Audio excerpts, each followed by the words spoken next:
Thanks for coming, everybody. I see that we are well attended this morning.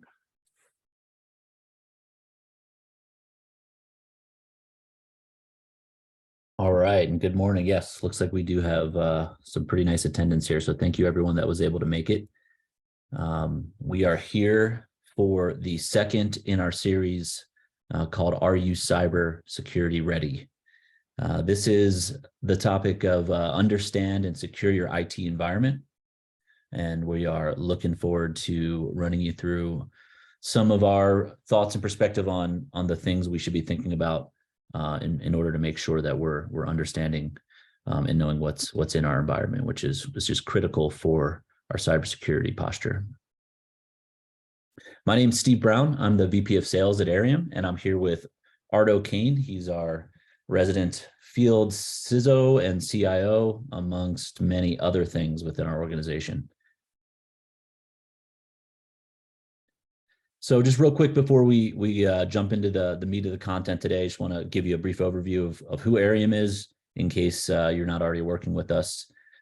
We are an organization that came together out of 5 amazing companies, each with 20 plus years of business. We are a group of managed service providers, managed security service providers, digital transformation consultants, in addition to software developers. So we offer best-in-class IT management, cybersecurity, and ultimately we're here to help create value for businesses through technology with an emphasis and focus on cyber resilience. So a lot of what we do is heavily informed by our frontline experience, working with companies that have been impacted by a cybersecurity incident. Most commonly, that is ransomware in the last many years. So we are getting called in to help put back together businesses that have been attacked with a ransomware variant. So we've put about 50,000 plus hours on the front lines, 100 plus incidents responded to per year. And this is anything from a small business with 5 employees all the way up to Fortune 100 companies that we've helped put back together. And this looks like 25,000 plus servers and workstations, networks, recovered, rebuilt, and restored. And with that, what we've seen is we put together a solution that we then work with a lot of these customers that we've helped put back together in order to build a cyber resilient platform and managed service offering that comes with our $2 million recovery, ransomware recovery guarantee, so that should that happen again, we would go ahead and take care of the recovery up to $2 million worth of value. Before we move on from the slide, I do want to note we last year saw a bit of a dip when it comes to the activity and the volume of ransomware that was being deployed into the marketplace. But since December, things have kind of gone gangbusters. So we are highly engaged right now, and we're getting calls left and right from both partners as well as directly to people that are finding us on the internet and through various channels in order to help get them recovered. So I commend you for being on this webinar, because now is the time to take action, because the cyber criminals are highly active after a year of dormancy and really low activity as compared to what we saw, which was year over year exponential growth from about 2015 until last year. Last year, there was a significant drop, but right now we are seeing a high level of activity, again, ranging from a small business with 5 people up to several hundred or thousands right now. So if nothing else, take one step, take one action coming out of this webinar in order to help make sure you're in the best position possible. And we work with a wide-ranging list of customers, as I mentioned, ranging from Fortune 100 companies all the way to regional small businesses. So you're not too small, you're not too big to be working with Arium. And we do this through the 5 acquired companies, which each have offices in different regions around the country. Milwaukee, central Pennsylvania, the better part of Maryland and DC, Northern Virginia, Miami, and Houston, Texas.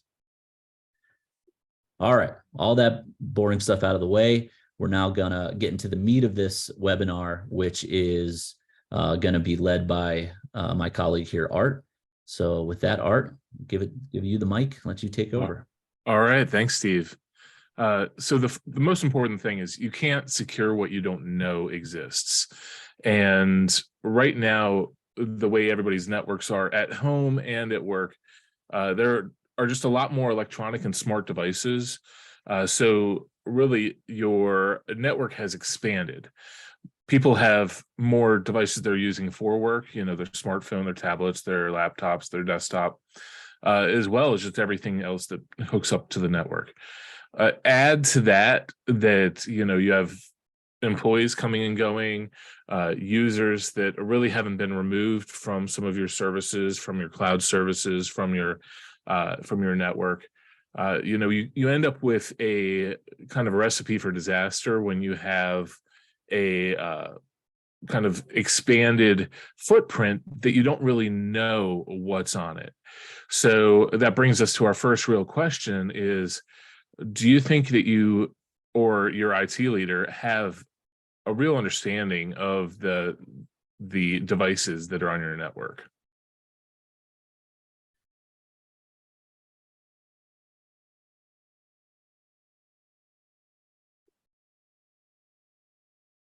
I'll give you a minute to answer that.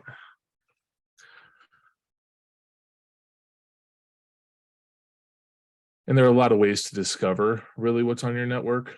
I find that the finance people tend to be the people that have pretty, the best eye on what you actually have, because they're the ones who understand what money's been spent, and they're usually depreciating those assets. So they have a better picture than most. Yeah, but it sounds like from the description you provided as we started that they might not have on that list the thermostat that's now connected, or all the cell phones, or the bring your own device, or even the guests that come into your office and join the network. Absolutely. And now that everything in the world seems to be like a subscription model and an as a service model, even HVAC and things like that have a managed service where they have remote access into your network, and they have smart devices that they've installed on your network, in order to manage that service. So there are third-party vendors that have access to networks, and there are network devices on networks that you may not be aware of as a result of that kind of shift towards that managed service that everyone is trying to provide now. Great. So looks like we do have our poll results in. And overwhelmingly 73% of the respondents responded with yes, they do have an accurate inventory of the devices that are on the network. So that's great news. That's good. Yeah, usually it ends up having to be some kind of combination of inputs that you're putting together. Your financial understanding of what you've paid for, plus things that you get out of network scanning, and things that your results from your tools, that you have your tools deployed on 70 devices on your network. It gives you an idea of really how many machines you have out there. Great. Let's roll to the next slide here. So as we're talking about the expanding attack surface, BYOD is a real issue there. Not that we're saying you should stop BYOD, is that it adds a level of complexity that you need to be aware of. When you have an environment where you're allowing people to bring their own smartphones, their own tablets, their own laptops into the office, or use them remotely in order to work, those are devices that you may not control right now. So there are ways for you to control them. There are definitely, mobile device management packages for you to control employee-owned devices that are accessing your resources. But most companies have no idea really what is accessing their environment. Whether you have SharePoint Online, Salesforce, whatever, your employees may be accessing them from devices that you don't control. Remote workers, they have laptops, devices at home, etc. I mean, we've experienced this. A lot of remote workers choose not to use that, company issued laptop because the company issued laptop might not be that great, and they choose to use their own home rig, and you may not have any governance or security over that home rig, so you may not be able to stop a threat that is coming in through a remote worker's device. And then shadow IT, that's something we've been talking about for years, but nobody's really got a grip of yet. So everyone who has a company credit card or the ability to tell a vendor to invoice the company, can procure services which may not be controlled by a central IT function. So let's say you have an IT manager, and the IT manager is aware of certain IT services that you've purchased. And, again, Salesforce is an example. And then the marketing department goes and buys a plugin or some other tool that central IT is not aware of, or your MSP is not aware of. And that tool may be something that nobody's done any technical due diligence on. It may be something that is not really secure. And not being aware of that technology existing can open you up to risk. Now, a lot of cloud platforms are secure by default, or they try to be. So, they're trying to reduce risk for consuming that shadow IT, but there's so many cloud apps out there. And we've seen people go app happy, where they'll just, download and install and buy every subscription app out there thinking it's going to improve their productivity. And, then you look at their credit card bill and they're spending an insane amount of money on really shadow IT that has no central governance over it. So that's something that really is adding to the risk of the company and adding to that attack surface, because it's stuff that you don't control, and it's stuff that you may not know about. And then old and unused gear being everywhere, and we see this. We encourage people to keep a spare, for instance, like a spare laptop in case somebody's laptop crashes, and you don't want to wait for a new laptop to come in. You want to have a spare. So a lot of people will have a spare in the closet that may not be managed. It may not be something that any security software is on, and when that gets turned on, then, it's unpatched, hasn't been patched in 2 years while it's been off in the closet. So that can, be a risk to the organization, as well as old gear. So old gear is a problem because we can't patch it. So usually when things are end of life, there's no support from the operating system. So we can't patch it and secure it, as well as security tools. There's probably not any security tools installed on the older gear. So those really kind of pose a risk for IT management. So when you're thinking about, your inventory in the network, make sure you're considering all these items in addition to, everybody's laptop and desktop. And then the last thing really is IoT devices. And we mentioned this with like thermostats and HVAC controls. Organizations that have solar controls also may have solar, IoT stuff, camera systems that are IoT. But anybody who is in manufacturing is also adding operational technology, which is, again, smart devices to their network. So we've seen networks where a organization which only has 10 people may be using every available IP address on the network because of all these IoT devices. So it can add to a sprawl that people aren't really aware of. And one of the things to consider with these IoT devices is who's actually managing them. With some of these, the vendor comes and goes and doesn't exist after a while. And this may be a vulnerable device on your network that's just waiting for someone to take advantage of it. So there are a lot of vulnerabilities that can be introduced by that, but understanding what you have is that first step. And that's really what we're kind of speaking to with this webinar is you can't secure what you don't know. And creating that catalog, that inventory of really everything on your network, printers, every device you have, can really help you look at it and understand the risk that you have to your organization. Yeah. So Art, I wanted to just jump in on two things there. So, Yep. Recently speaking with one of the companies that we're now helping to recover, and it turned out old gear was the vulnerability point. And we asked them, like, look, can we get an inventory?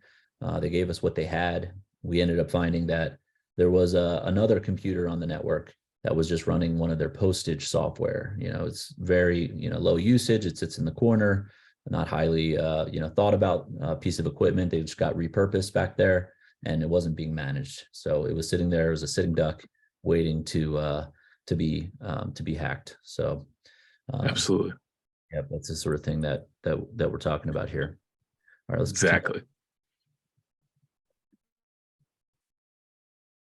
All right. So what are the problems when you don't know what's on the network? Is you may not be securing it at all. We've spoken about EDR before, endpoint detection response software that really will help you prevent a wide-scale incident like a ransomware incident. And if you have things on your network that are either unmanageable, meaning they're old, or it's running an OS that doesn't support any security software, or you just don't know that the device exists, then it's probably not going to be secured. You're not patching it, you're not backing it up, and it may be collecting data on your network and broadcasting it out. And there are several devices that do this, but especially if we're thinking about medical devices in healthcare are one of the the highest risks to an organization that is in healthcare. They have your typical hospital room has hundreds of smart devices gathering telemetry, and almost none of them are actively managed and patched and things like that. So that is just an example, but there are a lot of ways in which sensitive data can leave your network as a result of insecure devices. And then fines and compliance penalties. If we're talking about that healthcare record, that can add up quick. But any kind of unpatched device that's recognized in, let's say, a PCI audit, that's on your PCI network, can cause you to end up having higher transaction fees and things like that with your credit card company. So there are a lot of ramifications to not managing devices. And what we're talking about here is just a level of effort. It's hygiene. It's actually expending the energy and time to identify what's on the network. Because if you're not actually investing that, then really entropy is just going to create chaos in your organization. You're going to have, tons of devices that are unmanaged. And so it takes a constant effort in managing what's on your network. All right, let's discuss a healthcare worker. And this is from an actual case, and we've heard about several of these. We've seen several of these, but one of the things to realize is that there's a lot of laptop theft going on. And outside of healthcare workers, there's executive laptop theft is really high also right now. If you're planning on traveling internationally, I would not bring your normal work laptop with you, you're probably going to be targeted, and you have a high chance of it being stolen. So that's a risk that is really increasing lately. But a healthcare worker's laptop usually has access to electronic healthcare records. In this case, there was personal data from 20,000 people on this laptop. Now, the company didn't have eyes on it, didn't have any security on this laptop, and didn't have any way of understanding that this laptop was containing protected health information. So that company was fined over $1 million in a health data breach. We see this happening a lot. And so with healthcare, it's a common problem right now that data is breached really accidentally. It's not that someone hacked into the network. It was a stolen laptop. It was someone, may have had the laptop in their car and it was stolen. And, as a result, over $1 million of fines happened. So when you're considering risk to the organization, that's why understanding the, what devices could have access to your data, and then making sure that the right security software is on it and making sure that you have the right control over it. So how do you identify stuff on your network? That's really one of the big problems. You have this network, you have hundreds of users or 20 users, and you have potential sprawl. There's, one day you see Bob with his laptop, one day you see him with an iPad. There's any amount of devices can sign on to most networks that we're working with. So how do you identify them? So network scanning is one thing. There are a lot of network scanning tools out there, like Advanced IP Scanner, that will identify and recognize devices on the network. So a vulnerability scanner will do the same thing. A vulnerability scanner on the network will identify what devices are out there and whether they're vulnerable, whether there's known exploits for them. So those are real tools that will help you build that inventory and understand your risk. Log analysis is another way. And so if you have somebody managing IT, really getting a grip on what kind of data is going in and out of your network through log analysis. So log analysis will sometimes reveal that, hey, this device is actually communicating with the internet. And you may not realize that device communicates with the internet. And, so that could be a point of ingress into your network. It could be a way that data is being breached, etc. Endpoint detection and response software, EDR, super important for any device that you can put it on, because that will gather that kind of information. That log analysis, it does it for you. It lets us know that, this piece of software is reaching out to, Russia or China or North Korea. It's letting us know that there's some kind of suspicious behavior. Now, when we're talking about IoT devices, most IoT devices are a unique problem because they don't support EDR software. So we have to secure them using other methods. If you have IoT devices, usually we recommend putting them on their own network, because you can't, secure them and manage them the way you can the rest of your network. So kind of a guest network for your IoT devices. But EDR software is really the way for you to prevent, that unknown traffic from happening, and to recognize what communications are happening on your network. Now, mobile device management. Now, when we were talking about BYOD, and we're talking about laptops and tablets and phones, as well as corporate-owned devices, mobile device management gives you a level of control over those devices that you don't really have through any other technology. You're able to apply security policies, enforce encryption on the device. So if it's stolen, the data is not accessible. You're able to do remote wipe if it is stolen. and wipe that device. But that mobile device management software can also act as an inventory for you. You can see that, okay, I have 150 devices registered in our MDM platform. So these are the ones that, we know about.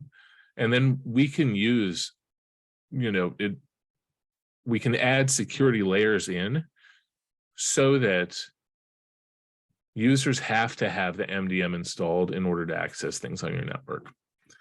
For instance, we can make it so they can't access 365 or SharePoint unless they have Intune installed on their device. So that MDM software installed. So it can add an extra layer of security to you, as well as helping you understand what devices are on your network. So it's interesting that 77% of businesses are really nowadays dependent upon employees' ability to access mobile apps. So a lot of people are working from their smartphone. And I've had days where I am working from my smartphone, especially when I'm at a conference or something. I'm doing a lot of work from my phone without ever using a computer.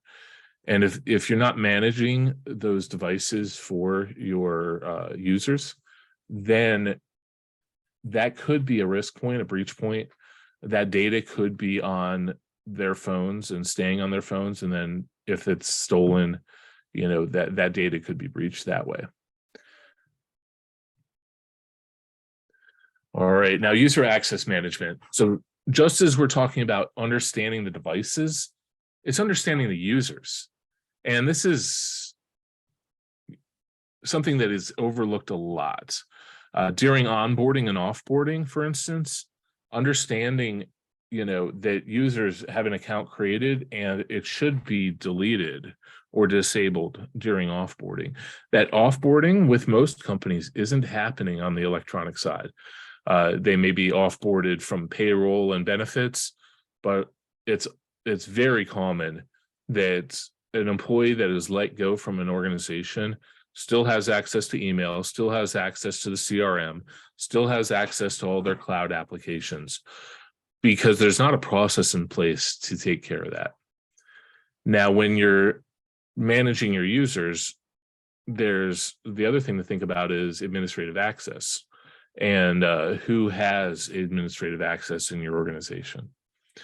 So these days with our user management, MFA is really the layer of security we're recommending in order to make sure that an attacker can't just log in as a user with some old password. These days, the attackers aren't usually just hacking in, they're logging in with creds that they found or phished from you. So MFA is one thing you're going to hear about me on every time I talk, anytime I post about anything.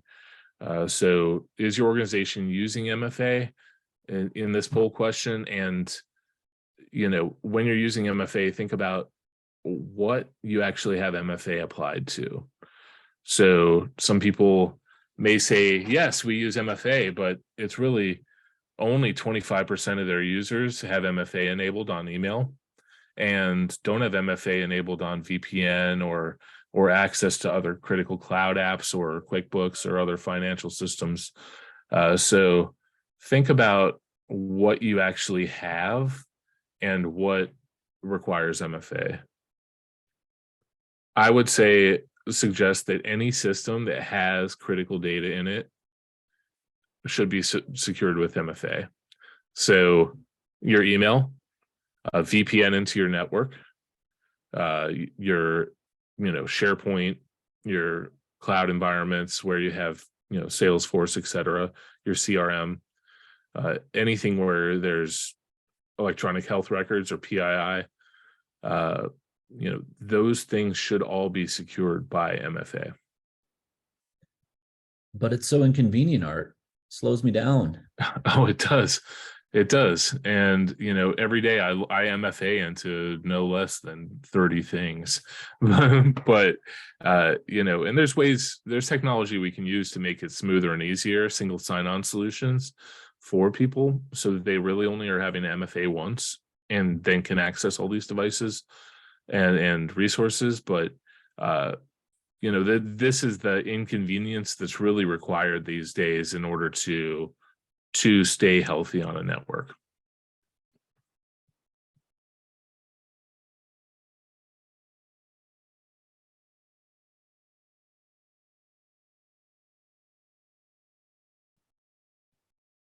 So access management. Now, when we're talking about the hacker is logging in and not hacking in, that's because we're so sloppy with how we're treating users and passwords and these user accounts. That's because we're not offboarding users properly. We're not limiting the amount of access that they had. We're just willy-nilly giving administrative access to our employees. And that kind of behavior is something we need to stop. If we think about executives are really bad influence here. I can't tell you how many times I've heard, well, I own the company, I should have administrative access to this. I'm the VP of this, so I need to be an admin. Actually, I would recommend that you don't. For this reason, you are targeted more than anybody else. And if they get access to your account, now they have God mode access to your entire network. So it's better to not have any user account in your network at all, be it administrator. And then if you need an administrative account for managing things, have that be a separate account that people aren't logging in as. But that's a fight that I have to have a lot with people that have, a lot of power in the organization. They believe that they should be an administrator, and the best behavior right now is to limit yourself from the amount of administrative access you have. So authenticating users is that first line of defense. And if you're really loose with how you're giving access out, then you're really opening up more risk to the organization. Really with data breaches, we've seen a ton of creds on the dark web, and I don't have the stat right now, but it was something like 10 billion sets of credentials are available on the dark web, and that's most of your previous passwords for different sites that have been breached over time. And if you're reusing passwords, then they have your password at this point. I've seen when people are trying to gain access to a network, they'll look up credentials, and then they might have 12 or 15 passwords to try that have been breached already for you. So they're trying your username and creds that are already breached for that username, and seeing if any of them work to access the network. So that is a real problem is having reuse of passwords and not changing passwords, and it really makes MFA a requirement nowadays. So we're trying to use MFA as that safeguard. Just to understand at this point that a username and password will get breached, or guessed, or brute forced, or they'll phish it from you today. There are a lot of ways for a attacker to get past a username and password combination. It's multi-factor authentication is going to be that safeguard that's going to keep the attacker out. So not using MFA these days is really just inviting a large-scale breach. And password management, when we're talking about different passwords for different sites and using complex passwords and not reusing passwords at all, that adds a lot of complexity to people's lives. That if you're using 12-character complex passwords for every site and you sign into 100 different sites and they're all different passwords, how are you going to ever remember that? It's impossible. So a password manager is the technology nowadays that you need to be using, unless you're using a notebook and carrying it around with you, and that's fine too. But some way to keep your life organized, and password managers really make that easy for you and help you identify when creds have been breached. A lot of times password managers will say, hey, don't you reuse this password, or let me suggest a more complex password for you, that kind of thing. So it's a tool that you really should consider if you don't have one in place already.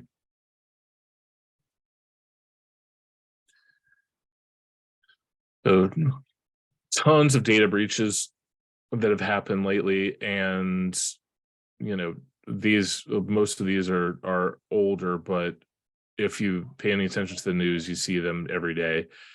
But the reason we really brought these up is the number of records. So pretty much if you have a Yahoo account, it's been breached. And this one breach was a $3 billion record breach. I mean, a 3 billion record breach. But there have been several breaches of Yahoo over the last 10 years. So right now, if you have a Yahoo account, it's been breached. It's just safe to assume that attack has affected you. LinkedIn was breached, in 2021. Twitter was breached last year. Facebook was breached, in 2019. And again, a lot of users here. LinkedIn was 700 million users. Facebook was 500 million phone numbers and names. So right now, if on a dark web search, it's you are a strange animal if you have never been breached. If you have never been breached, it means you have no presence on any of these email platforms, on any of these websites, on any of these social platforms. But since we're humans and everyone is active on all these things, everybody's been breached several times. So what are the lessons is that really the attacker has access to all of your creds, all of your personal info, all the sign-in stuff that you've ever used on any of these sites.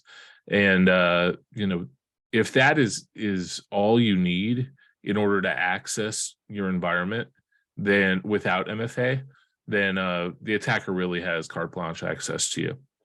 One of the things to think about too when you're signing up for sites, I've had sites ask for your birthday when they have no reason to ask for your birthday, no reason whatsoever.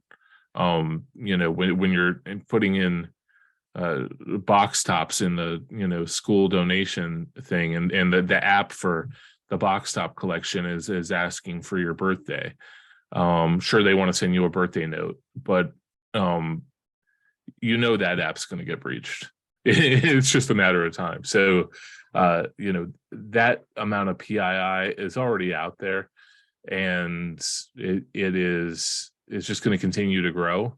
At this point, breaches are just normal, and as much as we try to prevent them, being ready for a breach is just as important as trying to prevent the breach, because breaches, if a company hasn't been breached, in this day and age, it's really strange. And the only companies that don't know about a breach are really ones that haven't had their eyes open to watch for one lately.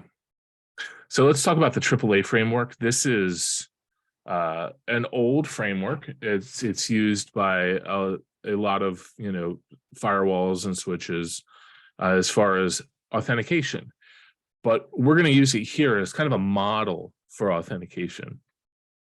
So AAA is authentication, authorization, and accounting. And authentication, we know it's your password. It's what who you are, and what you have, your MFA. Authorizing is really matching your user up with a set of roles and responsibilities and rights you have on that network. So that's what's giving you that admin permission, or the permission to be able to view this folder. So that authorization is the next step after authentication. And it's just as important when you're auditing users to look at that authorization layer, We're managing passwords, we're managing MFA. That's great. But when somebody logs in, do they have access to literally everything in the network? Or are we controlling what they have access to? And this is where you should be controlling your admin rights, but also think about what folders people really need access to on your network. Does somebody from finance really need access to the engineering folder? Does somebody from sales really need access to the engineering folder? You can use this as an opportunity to clean up and restrict what people have access to. Why does that matter? Okay, somebody from sales gets ransomware on their machine and now is able to encrypt everything from finance and engineering because that ransomware now has access to everything on the network. That's why it's kind of important to limit the blast radius by controlling what people have access to. So take a look at what your users really have access to on your network. And then accounting. This is logging access. When somebody logs in, is that login monitored? Is that access to that network resource monitored? Is it logged somewhere? Is that log being sent to some kind of SIM or collection system where it's analyzed for anomalies? How do we know that person logging in is really that person and not a threat actor? So like I said, this is an older framework, but it completely applies today because of these three things that we really need to audit and keep an eye on with our organizations. So authentication, authorization, and accounting. Okay, have I been pwned? If you haven't been to that site, go. Put in your work email, put in your personal emails. It will be startling to you if you haven't looked at it. You can set it up for to alert you when a new breach happens, but it really will identify if your email address or your your work email address, your personal email address are on a breach list. Okay, processes and procedures. I talked about offboarding and onboarding of employees earlier. Process is really where we're tripping up in a lot of places. So notice everything we've talked about today, nothing was a big spend in tools or a big spend in expensive cybersecurity gizmos. Everything is a level of effort of managing something. Everything is being more organized. It's not buy millions of dollars of widgets. It's putting the right hygiene in place to protect yourself. And processes and procedures are the same way. It's a level of effort and training for your people. It's a way to add security without really spending money on tooling. So here's a poll question. Who has the onboarding and offboarding process for IT stuff in your organizations? Is this just something that's happening ad hoc that somebody is just doing, or is there an official process for this? What do you mean by IT perspective, Art? Yeah, so I mean, ticketing systems, finance systems, Salesforce, access to your network, access to 365, to SharePoint, any other cloud sites, to your bank. If you have a bookkeeper and they leave and they had credentials for the bank, credit cards, things like that, are you controlling those credentials? When that person's offboarded, are you going and changing the passwords?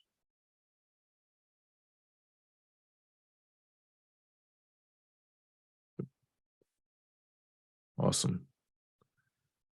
Yeah, right now, when we're seeing, user sprawl on networks, that's really the cause, is there's no process in place to remove them.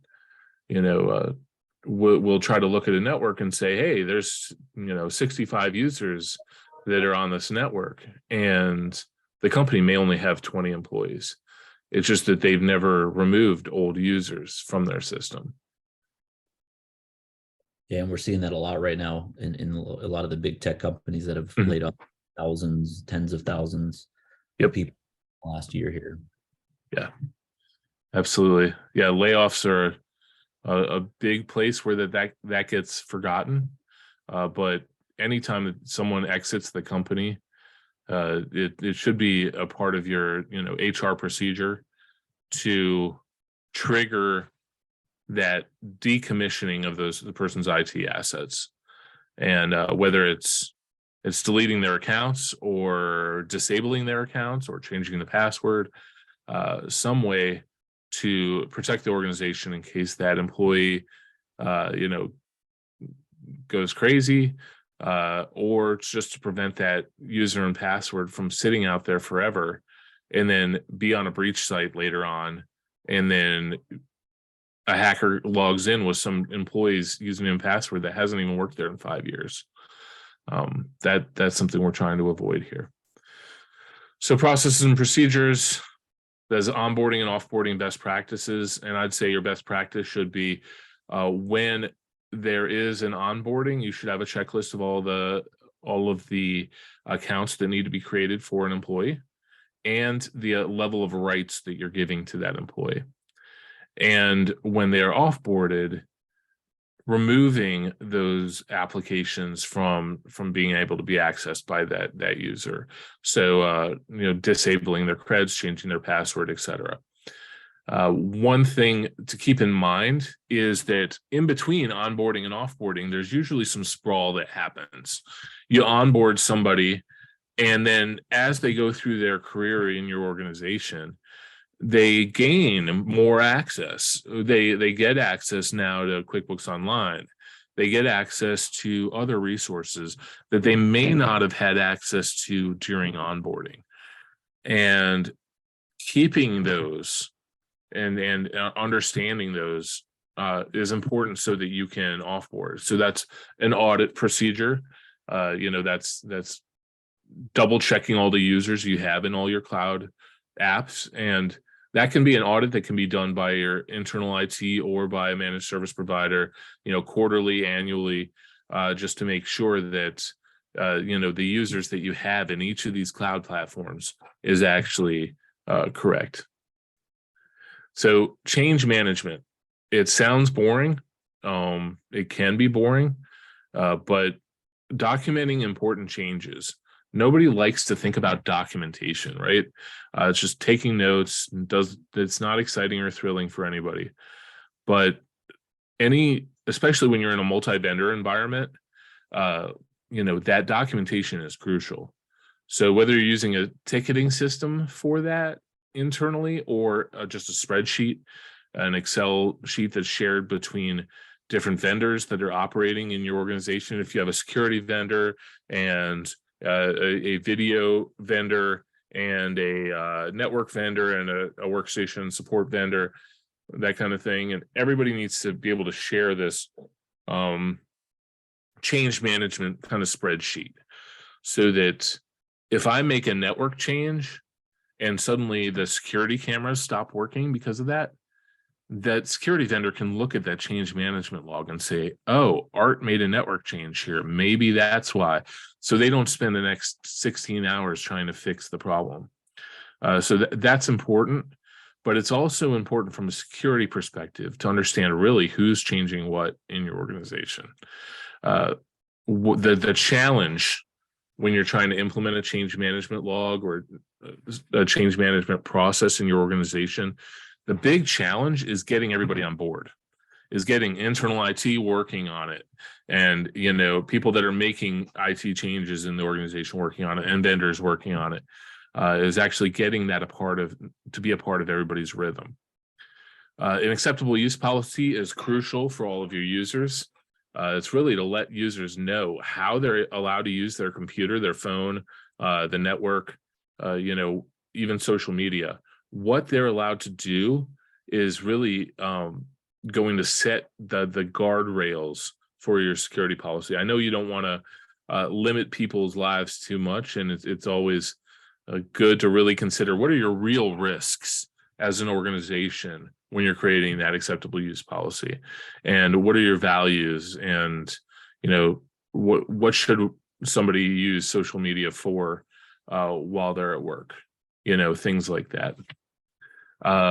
In collaboration between departments, again, just like in that multi-vendor approach where people are changing different things, marketing may acquire a piece of software or a piece of technology, or sales may, or engineering may. And if IT isn't aware of it, or if it's not being managed properly, if finance isn't aware of it, it may be something that's being bought by 3 different departments in your organization, and nobody's on top of centrally managing that. So encouraging that communication is something that, as a leader in your organization, you should be doing, and really just having everyone on the same page as far as technology. And it's okay if sales wants to buy this tool, but they should run it through IT to see, okay, what are the caveats, how do we secure it, how are we managing it, how are we tracking licenses, how are we decommissioning and commissioning users, how are we onboarding and offboarding new employees into that new technology. And then redundancies. This is something that we fall on a lot as organizations. Everybody's wearing multiple hats, and that person who's doing the offboarding may leave the organization. And do we have somebody else who's able to do it? That person who's provisioning those licenses in QuickBooks Online, does somebody else know how to do that and set up those roles? Is there redundancy in your organization for these processes? So really, every critical business process should have a champion and somebody else who understands it, so somebody else can pick up that ball. But yeah, redundancy is something, if you're thinking about business resilience and business continuity, think about redundancy with every business process you have and every security tool you have. What happens if this gets breached? What happens if this person's not here? What happens to our incident response plan if this person's not here? And build those redundancies and think about it.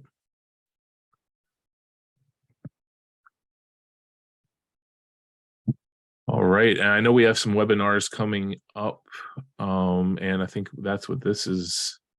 Yes. Steve, you want to go through these? Yeah, for sure. So yes, we do have another couple of webinars coming in following months. Next one up is what are 0 days? So just a little preview. 0 days are vulnerabilities that have not yet been seen, identified, and thus there's no patch for them. So these are real challenges. But the good news is there is a solution that can help mitigate this risk. Follow that up. We've got the have a plan if disaster strikes. So let's, as Art has taught me over the past couple years, you should be assuming a breach mentality. So you should assume that you've been breached, and thus hopefully have a plan in order to address that breach. And then actively monitoring threats. So how do we proactively do what we can in order to know what's happening, and then deal with those threats once we've identified those before they become real problems. So we will continue to follow up with information about those webinars, and we appreciate everyone for coming out and joining us today. We are going to stick around, Art and I, for a couple minutes and address some of the questions that anyone may have. Feel free to put those in the chat, or there's also a Q&A functionality within the Zoom platform that you can ask questions. So yeah, we did already run an overview of Are You Cyber Ready webinar last month, and Heather, thank you for posting a link to that to that recording, which is posted there. I do see that there was another question in the chat about password managers and what are the good ones. So yeah, Bitwarden's is a great one that we really like these days. I've personally been using one called Dashlane for almost a decade, which has really come a long way as well. I'd say in general, the really nice thing beyond just the password management, there are some other things that usually come with these. Bitwarden's great for businesses because you can have both kind of personal and private business user accounts, but then you can also have shared usernames and passwords for services that you might only have one username and password.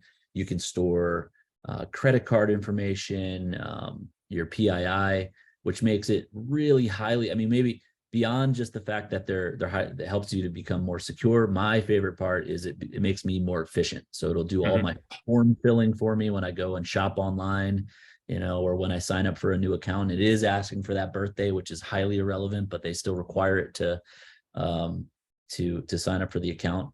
Just with a click of a button, it'll fill out the whole form for you. And you can have multiple different, you could have your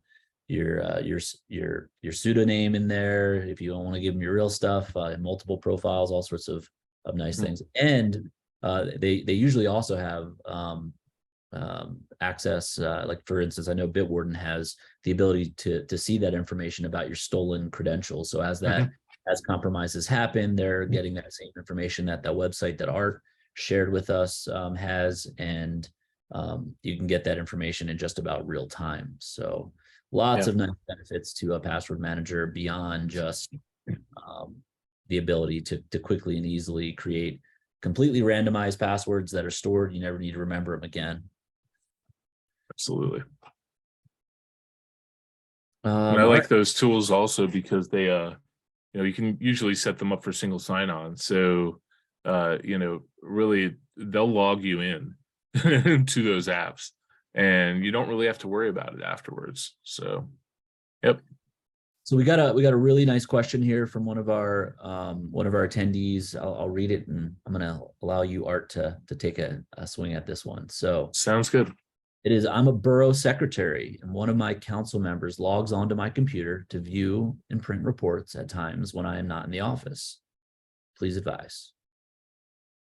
All right. So to me, that brings up a couple questions. Do they have your username and password, or are they logging in with their own?